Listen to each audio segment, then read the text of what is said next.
Hello and good morning. Here is the news at 10. First, the highlights. Lagos State government warned residents of new prospects of flash flooding amid heavy rainfalls. Federal government proposes excise duty on telecommunication services, gaming, betting activities. On the foreign team, Israeli strikes in northern Gaza claim 73 lives. And in sports, Nigeria's Flamingos defeats Ecuador to reach FIFA Under-17 Women's World Cup quarter-finals. And now the details. I am Akan Usen.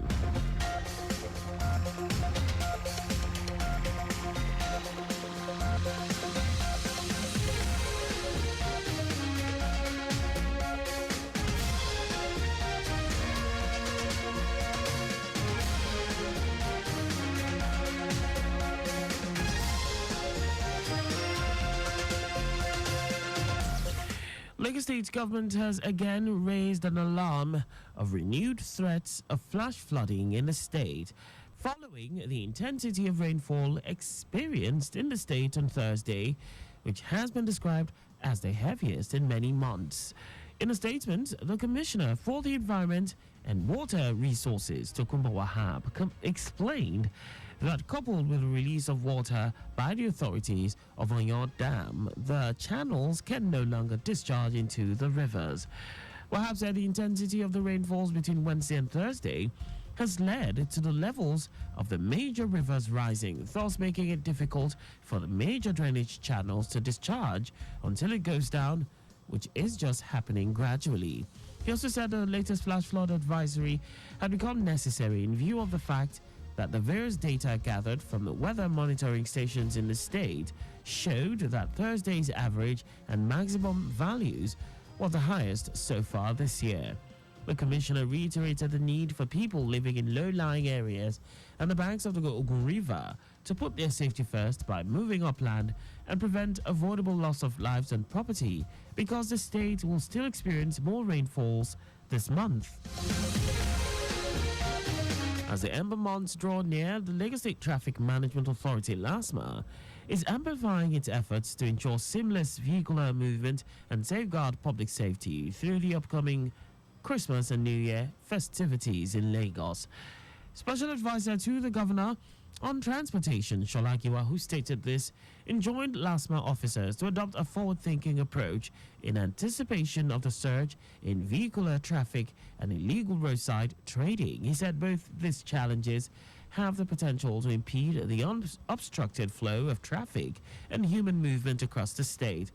Giwa underscored the critical need for an integrated and robust response from LASMA personnel, acknowledging that the Ember months are traditionally characterized by heightened road activity and increased congestion.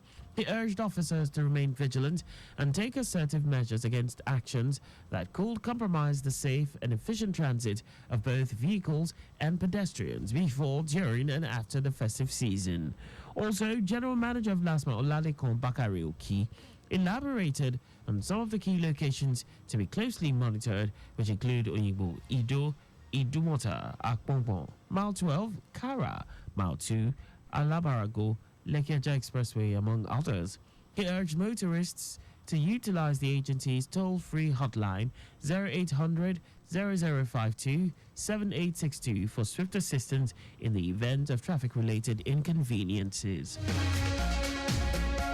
The Nigerian Association of Road Transport Owners, NARTO, has called on the federal government and Ministry of Works to urgently rehabilitate the 65-kilometer Oyo-Ogbomosho highway.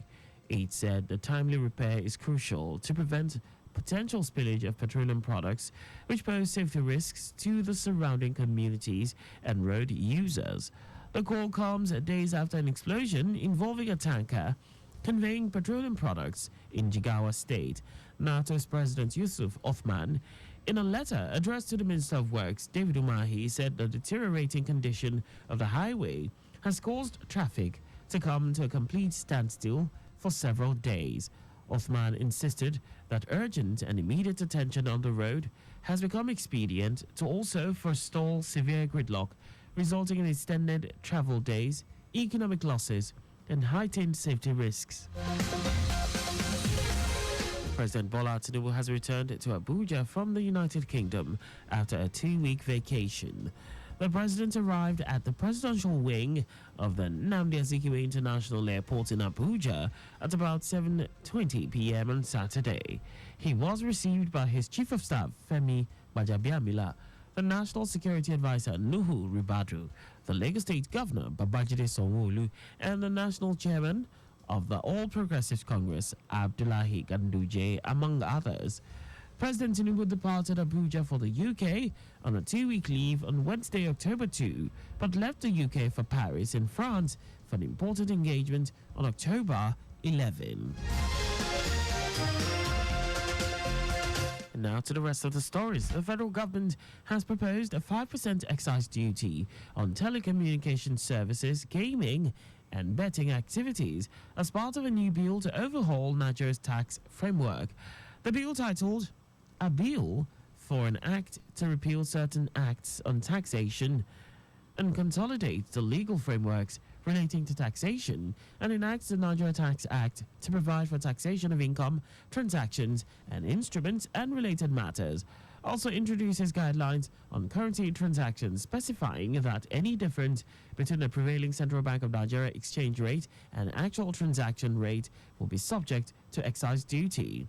The new tax regime forms part of the government's strategy to boost non-oil revenue amid fiscal pressures. With rapid growth in the telecoms and betting sectors, authorities are looking at to widen the revenue base.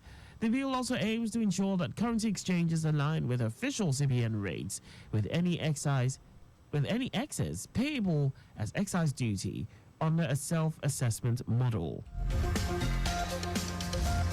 Chairman of the Trade Congress in Lagos State, Benga Okundayo, has commended Governor Babajide Sanwo-Olu for the pronouncement of 85,000 naira as the minimum wage for workers in the state. Okundayo gave the commendation at a training on emotional intelligence for labor leaders organized by the Global Transport Policy. He said all stakeholders must look at the infrastructure that will go with it to help cushion the effect of the hardship that is going on across the country, noting that labor unions in Lagos have been invited by the state government for a robust discussion on the new minimum wage. He urged workers to be hopeful as the unions ensure to reach an agreement that is commendable for them. Earlier, Chief Consultant at Global Transport Policy, Segun Musa, emphasized the importance of fighting for broader workers' interests beyond just salary and fuel price negotiations. It also highlighted the need for improved negotiations and conflict resolution skills to foster better relationships between labor and management, including both state and non-state actors. The Standards Organization of Nigeria, SON, has alerted members of the public to desist from patronizing uncertified compressed natural gas CNG centers in order to safeguard their lives and properties. SON's Director General Ifeanyi Okeke said a public warning became inevitable following the recent explosion at a CNG refueling station in Benin City, Edo State. While commiserating with those affected by the incident, Okeke said the SON will not tolerate any attempt to circumvent the laid-out standards, guidelines, and procedures for the CNG conversion initiative. According to him, the organization is working tirelessly with the relevant stakeholders to ensure the federal government actualizes the CNG conversion initiative. And now to foreign news. Israeli strikes have killed at least 73 people, including women and children, in the city of Beit Lahia in northern Gaza. Many were injured and are still trapped under the rubble after the bombing. Rescue efforts in Beit Lahia are currently hindered due to communications and internet services damaged in the region. Beit Lahia is near Jabalia, which has been the focus of Israel's military offensive. Israel began a renewed military offensive in northern Gaza in early October, saying it is trying to prevent Hamas from regrouping in the area.